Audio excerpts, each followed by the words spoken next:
Assalamualaikum warahmatullahi wabarakatuh. Selamat pagi, siang, dan malam teman-teman Papayas Gorontalo. Pada video kali ini kami akan memberikan informasi seputar mengenai kota Gorontalo, yakni rehabilitasi Pasar Sentral Kota Gorontalo. Tapi sebelum melanjutkan video ini, kami mohon untuk subscribe, like, dan share, dan jangan lupa pencet tombol lonceng agar kalian bisa mendapatkan notifikasi di video-video kami berikutnya, tentunya secara gratis.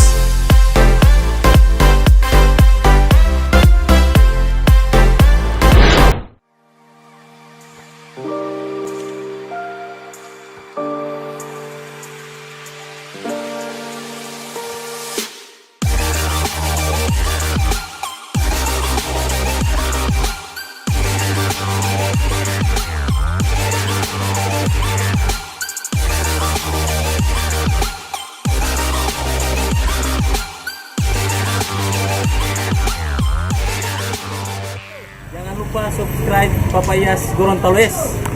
Jangan lupa subscribe Bapak Ilyas Gorontalo. Yes, terima kasih.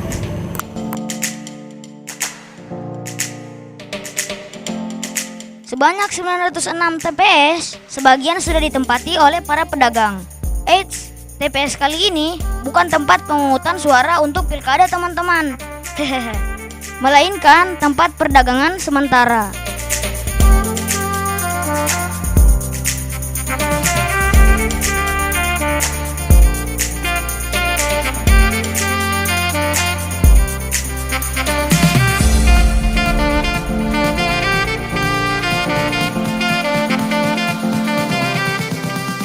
Ada 3 jalan yang digunakan pemerintah Kota Gorontalo dalam pembangunan lapak TPS ini. Di antaranya Jalan Patimura, Jalan Samratulangi, dan Jalan Budi Otomo. Semuanya berada di Kecamatan Kota Selatan.